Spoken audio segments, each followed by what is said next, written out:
دلوقتي النبي هيقول لك دعاء ربنا قاله له، لأن النبي عليه الصلاة والسلام لا ينطق عن الهوى إن هو إلا وحي يوحى.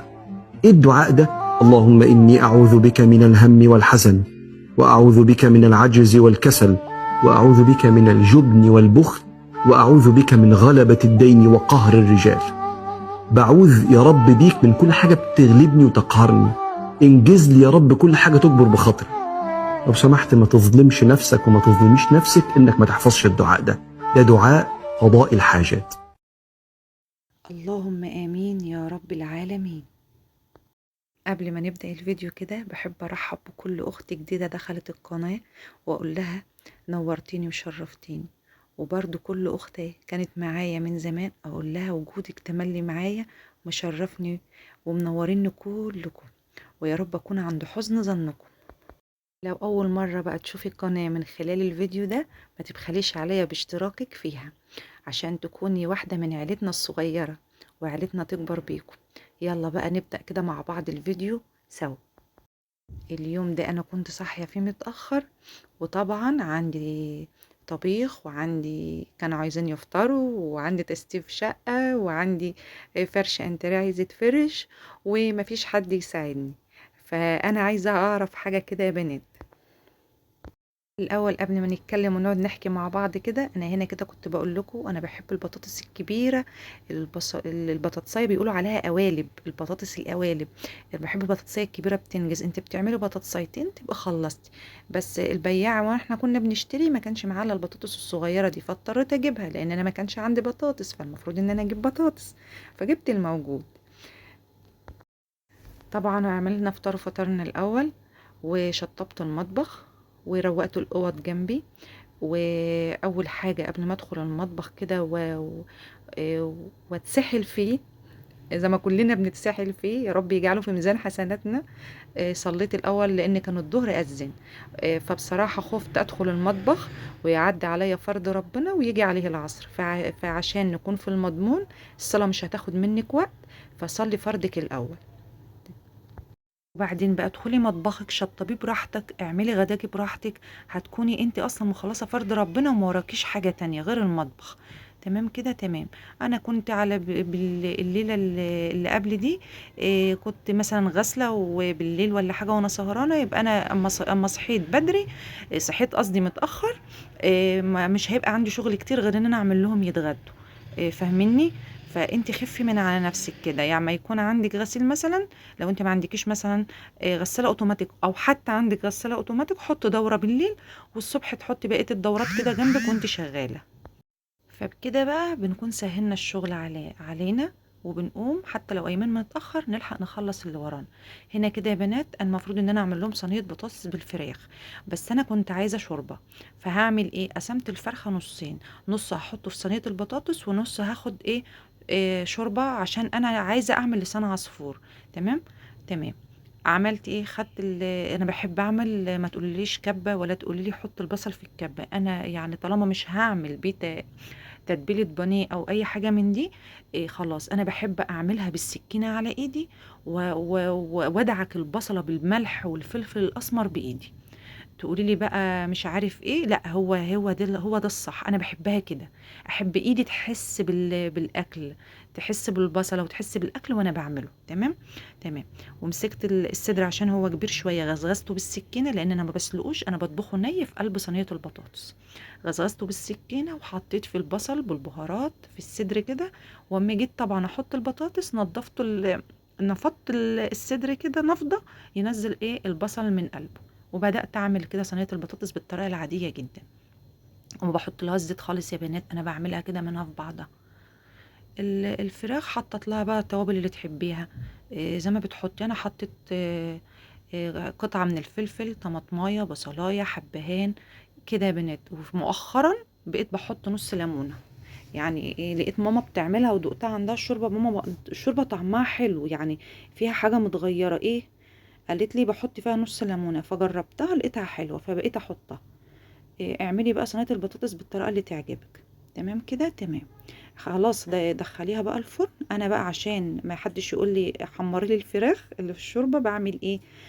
قبل ما صينيه البطاطس تدخل في سوا كامل بشويه كده، بحط فيها الوراك اللي كانت في الشوربه زي ما انتوا شايفين دي كده. الفرخه كامله بتاخد غلوه معاها، بتاخد من طعم الصلصه، وبتاخد بتتحمر معاه اكنها في صينيه البطاطس.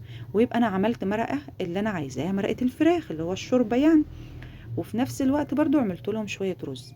جيت بقى اعمل لسان عصفور، ما لقيتش لسان عصفور. ده غدانا يا بنات، تعالوا اتفضلوا بقى معانا اتغدوا معانا.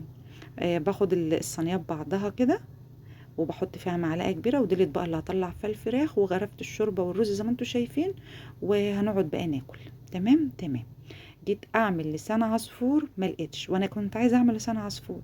يا حبيب ماما انزل هات لي لسان عصفور، احنا الدكان تحت البيت على طول اللي هو الدكان بتاع البقال.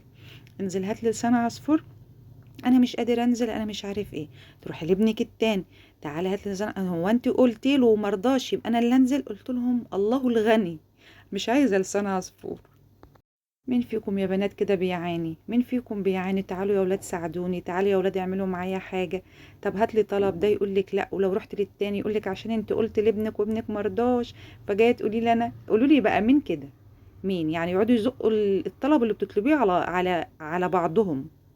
طبعا اتغدينا واشتلت الاكل، وشفتوا شفتوا الانتريه من غير الفرش، وشربنا الشاي وطبعا هرسين الدنيا مكان ما كانوا قاعدين، اللي قاعد بالهاند فري، واللي قاعد بموبايله، واللي وخلصوه ونزلوا. طب استنوا معايا عشان ترفعوا لي الترابيزه دي قصاد بعض كده، عشان عايزه اكنس الشقه كنسه محترمه. لا يا ماما احنا نازلين شويه كده ونبقى نيجي. يا حبيب قلبي بس استنى. لا يا ماما مش...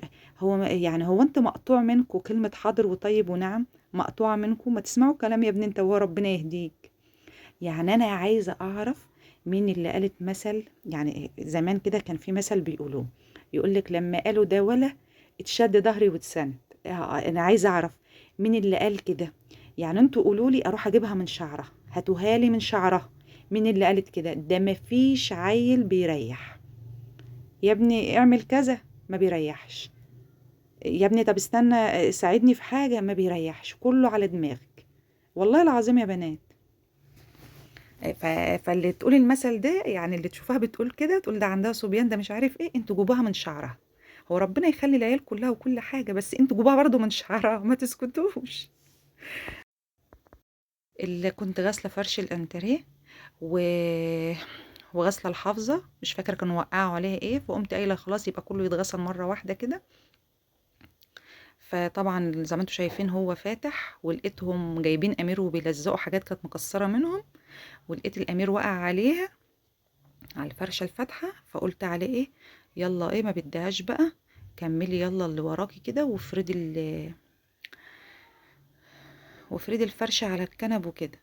فانا جيت نفضت الكنب الاول كده تنفيضة محترمة، وفرشته، وبنفضه الاول عشان لو في اي حاجة تنزل على السجادة، وبعد كده افرشه، وبعد كده اشغل المكنسة تشفط اي حاجة وقعت، وتشفط تحت الكنب، وتشفط تحت الكراسي، وتشفط كل حاجة حتى البلاط اللي باين. تمام كده تمام.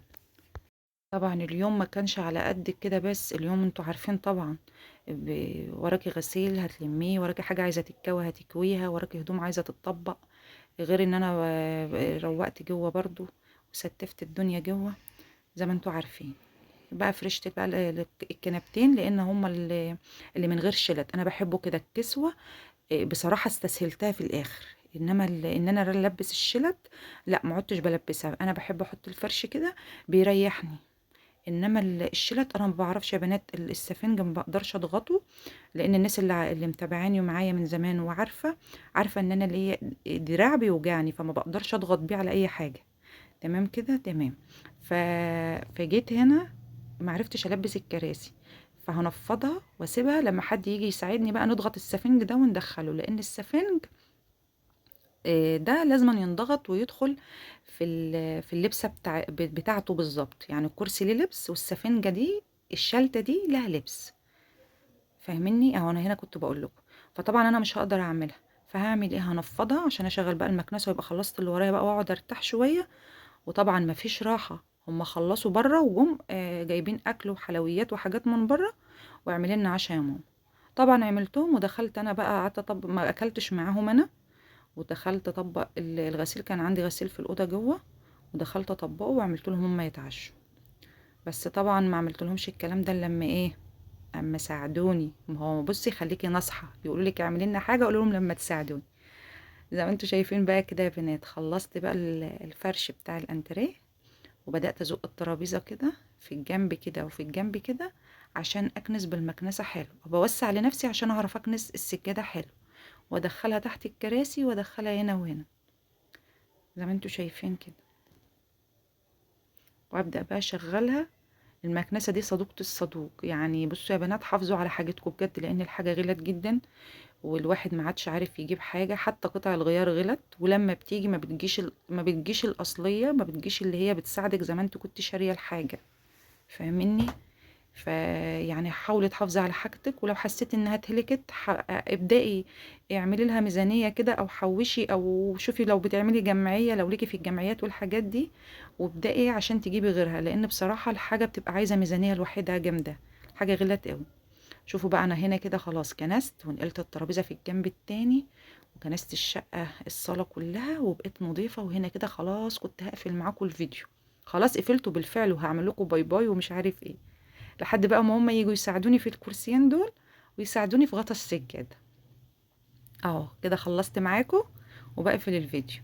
بس بعد بقى ما خلصوا بقى وفرشوا وكده، انا هنا كده بنهي الفيديو خلاص معاكم. اما جابوا لي بقى راني، وجابوا لي شيبسي معاهم وهم جايين من بره.